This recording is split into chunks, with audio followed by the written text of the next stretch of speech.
Hello guys, welcome to BPSC online academy. कैसे हैं आप लोग? चलिए शुरू करते हैं एनसीईआरटी सार संग्रह का अपना आगे का सेशन, जिसमें आज जो पार्लियामेंट कल हुआ था उसी का सेकंड पार्ट है। ये पार्लियामेंट संसद का पार्ट 2 है। कुछ चीज़ें उसमें रह गई थी तो आज के पार्ट में हम लोग उसको कवर करेंगे। चलिए, जो पहला क्वेश्चन है हमारा, संसद यानी पार्लियामेंट की कार्रवाई का प्रथम आवर, फर्स्ट आवर क्या कहलाता है? तो पहला आवर जो होता है वो क्वेश्चन आवर कहलाता है। ठीक है, नेक्स्ट देखते हैं हम लोग, संसदीय व्यवस्था में शून्यकाल यानी 0 आवर किस देश की देन है? तो 0 आवर जो है इंडिया ने दिया था, इंडिया ने स्टार्ट किया है 0 आवर। ये दो फैक्ट हमको याद रखने। आगे देखते हैं हम लोग, भारतीय संसद की संप्रभुता यानी सॉवरेनिटी किसके द्वारा प्रतिबंधित है? तो जुडिशियल रिव्यू, क्योंकि जब जुडिशियल रिव्यू का मतलब ये होता है सुप्रीम कोर्ट अपने कोई भी आदेश को दोबारा से पुनर्विचार कर सकती है, उसके किसी भी फैसले को वो दोबारा से चेंज कर सकती है और पुनर्विचार कर सकती है, उसी को जुडिशियल रिव्यू कहते हैं। और ये कहाँ से लिया गया है? तो यूएसए से लिया गया है। ठीक है, ये बातें हमको ध्यान में रखनी है। नेक्स्ट देखते हैं हम लोग, लोकसभा में शून्यकाल की अवधि अधिक से अधिक कितनी हो सकती है?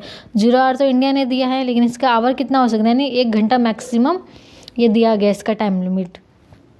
नेक्स्ट देखते हैं हम लोग, संसद द्वारा वर्ष 1989 में निर्मित कानून के अनुसार एक नागरिक के एडल्ट होने की आयु कितनी है? तो 18 वर्ष। 21 साल से 18 वर्ष कर दी गई थी वोटिंग की एज। इसमें वोटिंग की एज की बात हो रही है। कौन से कॉन्स्टिट्यूशनल अमेंडमेंट एक्ट था ये? आप लोग बताइए तो कमेंट सेक्शन में। चलिए नेक्स्ट देखते हैं हम लोग, संसद यानी पार्लियामेंट राज्य सूची के किसी विषय पर कानून कब बना सकती है? देखिए, स्टेट लिस्ट में तो जो भी बनाएगी वो स्टेट गवर्नमेंट बनाएगी, है ना, स्टेट लेजिस्लेचर बनाएगी। लेकिन अगर स्टेट चाहे, ठीक है, स्टेट चाहे तो कौन बना सकता है? संसद बना सकती है। और स्टेट कैसे चाहेगी? जब वो राज्यसभा जो है किसी रेजोल्यूशन को पास कर देगी, तो इसका मतलब जो है वो स्टेट लेजिस्लेचर चाहती है कि संसद जो है वो उनकी स्टेट लिस्ट के विषय पर कोई कानून बनाए। ठीक है, इसका ध्यान रखना है।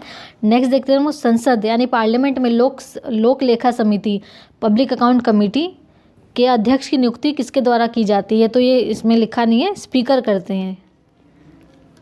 ठीक है, स्पीकर कौन? लोकसभा के स्पीकर करते हैं। चलिए नेक्स्ट देखते हैं हम लोग, लोक लेखा समिति यानी कि पब्लिक अकाउंट कमेटी अपनी रिपोर्ट किसको प्रस्तुत करते हैं? तो स्पीकर को ही प्रस्तुत करते हैं। ये लोक लेखा समिति जो होती है बहुत इंपॉर्टेंट होती है, क्योंकि यही जो है वो जितना भी खर्चे होते हैं बजट के दौरान, बजट में जो भी पैसे अलोकेट किए होते हैं वो कहाँ कहाँ खर्च हुआ है उसी की जाँच ये करती है। और ये मतलब कैग के द्वारा नियंत्रण होता है इसका। ठीक है, चलिए आगे देखते हैं हम लोग, भारतीय संसद के दोनों सदनों की प्रथम संयुक्त बैठक किस विधेयक पर हुई थी? अभी तक देखिए जॉइंट सिटिंग सिर्फ 3 मामले में हुई है। ठीक है, 3 मामलों में अभी तक क्या हुई है? अभी तक 3 मामलों में हुई है। ठीक है, एक तो यहाँ पे दिया हुआ है दहेज उन्मूलन डाउरी अबॉलिशन बिल 1961। बाकी 2 आपको पहले वीडियो, इससे पहले की जो वीडियो थी उसमें बताया गया है। ठीक है, जिसको पता है, जो अभी नई वीडियो देख रहा है तो कमेंट सेक्शन में 2 बाकी बता देगा, ताकि बाकी बच्चों को भी इसके बारे में पता लग जाए। चलिए नेक्स्ट देखते हैं हम लोग, सरकार द्वारा लोकसभा में अपना बहुमत सिद्ध करने के लिए कौन सा प्रस्ताव रखा जाता है? तो कॉन्फिडेंस मोशन रखा जाता है। ठीक है, और ये कौन से पीएम थे जो फेल हो गए थे? विश्वनाथ प्रताप सिंह जो थे वो फेल हो गए थे ये कॉन्फिडेंस मोशन पास करने में, तो इनकी जो सरकार थी वो गिर गई थी। ठीक है, विश्वनाथ जी। नेक्स्ट देखते हैं हम लोग, भारतीय संसद किसके माध्यम से प्रशासन पर नियंत्रण करती है? तो पार्लियामेंट्री कमेटी से। जितनी भी कमेटी बनाई जाती है ना उसी से नियंत्रण करती है। ये मैं आपको ये इसके बारे में बता रही थी, पब्लिक अकाउंट कमेटी। इसका काम क्या होता है? कैग की जो रिपोर्ट होती है ना उसका परीक्षण करना होता है। अब कैग बजट का जो, देखिए ये छोटा सा मैं टॉपिक आपको बता देती हूँ। मान लीजिए बजट है, ठीक है, बजट पास हुआ इस साल, मान लीजिए 5,000 करोड़ का बजट पास होता है, तो ये बजट अगले साल का खर्चा होगा। ठीक है, तो इस खर्चे को 5,000 रुपये जो बजट अलोकेट किया, इसमें 5,000 रुपये कहाँ कहाँ खर्च किए गए, जैसा बताया गया था वैसे वैसे खर्च हुए या नहीं, इसकी जांच कौन करेगा? इसकी जांच करेगा कैग। ठीक है, और कैग की रिपोर्ट को कौन जांच करेगा? तो पब्लिक अकाउंट कमेटी जांच करेगी। यानी कोई भी इससे बच के नहीं जा सकता। और ये जो पैक होता है इसमें कौन होता है? अपोजिशन पार्ट लेती है इसमें। ठीक है, रूलिंग पार्टी को अगर बना दिया जाएगा तो वो तो सब कुछ सही से कर देगी ना, इसलिए अपोजिशन होता है इसमें। ये चीज़ें बहुत ध्यान में रखनी है। पब्लिक अकाउंट कमेटी बहुत इंपॉर्टेंट कमेटी है पार्लियामेंट की। चलिए आगे देखते हैं हम लोग। अंतर्राष्ट्रीय संधियाँ यानी इंटरनेशनल ट्रीटीज़ को भारत के किसी भाग अथवा संपूर्ण भारत में लागू करने के लिए संसद कोई भी कानून बना सकती है। अगर प्रेसिडेंट है या कोई भी फॉरेन मिनिस्टर इंडिया का जाके बाहर में कोई संधि करके आता है जो इंडिया के हित के लिए है, ठीक है, तो उसके लिए पहले मान लीजिए किसी कंसर्न स्टेट को लेके अगर वो जा रहा है और वहाँ पे संधि कर रहा है तो उसको ज़रूरत नहीं है कि वो स्टेट से परमिशन ले, ठीक है, क्योंकि स्टेट जो है वो इंडिया का एक हिस्सा है, यूएसए की तरह नहीं है, वो फेडरेशन नहीं है इंडिया में, तो सेंट्रल का जो पार्ट हो जाता है ना, अलग तो है नहीं, इसीलिए कंसर्न लेने की ज़रूरत नहीं है स्टेट का इंटरनेशनल ट्रीटीज़ में। जो भी भारत के हित के लिए होगा वो कानून बना सकती है हमारी संसद। आगे देखते हैं हम लोग। संसद की समिति में राज्यसभा का प्रतिनिधित्व नहीं होता है, एस्टीमेट कमेटी होती है, जिसमें बाकी जितनी कमेटी आपने देखी होगी उसमें क्या होता है, जैसे पब्लिक अकाउंट कमेटी है, इसमें क्या होता है 22 मेंबर होते हैं, 15 लोकसभा के और 7 राज्यसभा के। लेकिन सिर्फ एस्टीमेट कमेटी ऐसी है जिसमें सारे मेंबर लोकसभा के होते हैं, ठीक है, बस इतना ध्यान रखना है। लोकसभा तथा राज्यसभा के संयुक्त अधिवेशन की अध्यक्षता कौन करते हैं, तो कौन करता है, स्पीकर करते हैं। लेकिन इसको बुलाता कौन है, इस क्वेश्चन में तो आपका लिखा है कि अध्यक्षता कौन करते हैं, तो ये स्पीकर करेंगे, और बुलाता कौन है, तो प्रेसिडेंट बुलाते हैं। अभी तक 3 मामलों में ही हुई है जॉइंट सीटिंग। आगे देखते हैं हम लोग। यदि कोई धन विधेयक यानी मनी बिल लोकसभा द्वारा स्वीकृत कर दिया जाए तो राज्यसभा इसे अधिक से अधिक कितनी अवधि तक रोक सकती है, तो 14 डेज तक रोक सकता है। 14 डेज के बाद वो माना जाता है कि वो पास हो गया, क्योंकि मनी बिल के मैटर में राज्यसभा का कोई रोल नहीं है, ठीक है, कोई रोल नहीं है मनी बिल के मैटर में। नेक्स्ट देखते हैं हम लोग। कटौती प्रस्ताव यानी कट मोशन को और किस अन्य नाम से जाना जाता है, तो क्लोजर मोशन के नाम से जाना जाता है, ठीक है, ये आपको याद ही करना पड़ेगा। आकस्मिक निधि कंटीजेंसी फंड को राष्ट्रपति कैसे बयां कर सकते हैं।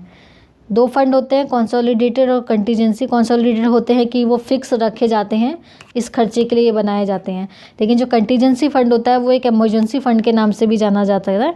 इसमें क्या होता है, ऐसे पार्लियामेंट प्रेसिडेंट जो है वो कभी भी निकाल सकते हैं इसमें से पैसे।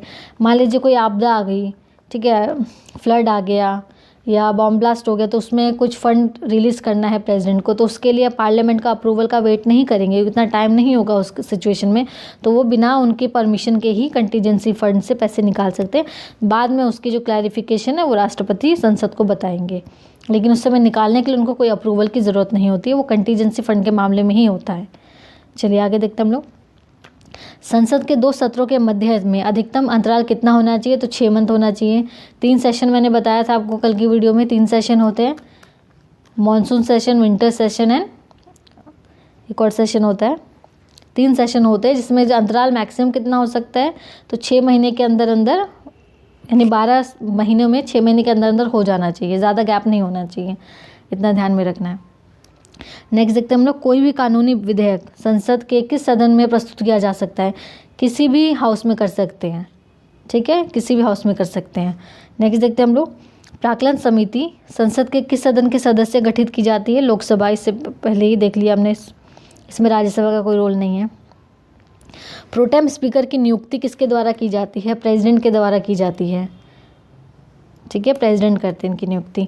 नवनिर्वाचित लोकसभा के सदस्यों को शपथ कौन दिलाते हैं, प्रोटेम स्पीकर। इनका काम तब तक होता है जब तक स्पीकर की नियुक्ति सबको, प्रोटेम स्पीकर कब होता है, जब नई नई लोकसभा बनती है ना, उसी समय इनका काम होता है, ताकि सबको जो है वो शपथ दिला दें।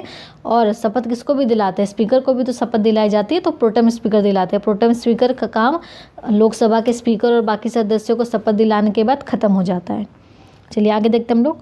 विशेषाधिकार समिति यानी प्रिविलेज कमेटी के दोनों सदनों के कुल कितने सदस्य होते हैं, तो इसमें 25 होती है, 15 लोकसभा से और 10 राज्यसभा। देखिए आपने जितने भी कमेटी देखी है मैक्सिमम जो है वो लोकसभा के मेंबर रहे हैं और राज्यसभा के कम रहे हैं। इसका मतलब लोकसभा का पगड़ा जो है हमेशा भारी रहा है राज्यसभा से।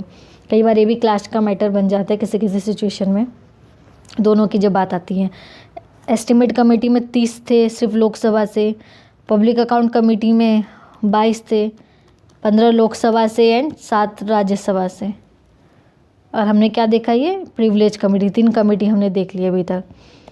और ये चलिए ऑर्डिनरी बिल और मनी बिल के बारे में कुछ आपको पॉइंट बता देती हूँ। जैसा कि मैंने बताया आर्टिकल 110 में आता है मनी बिल, तो इसका डिसाइड कौन करेगा, ऑर्डिनरी बिल, या मैं लिख देती हूँ OM, या लिख देती हूँ मनी बिल MB, ठीक है।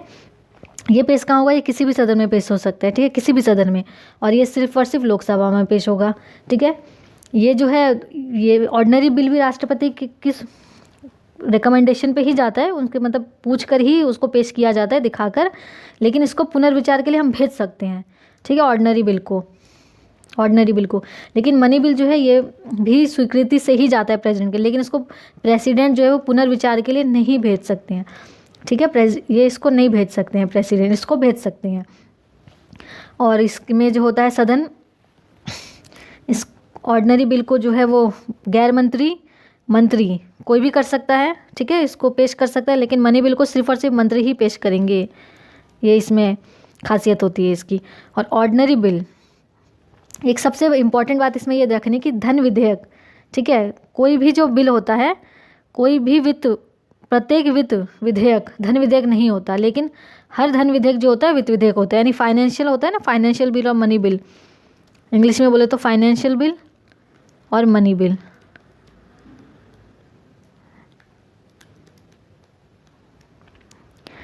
देखिए सारे फाइनेंशियल बिल मनी बिल नहीं होंगे, लेकिन हर मनी बिल फाइनेंशियल बिल होगा।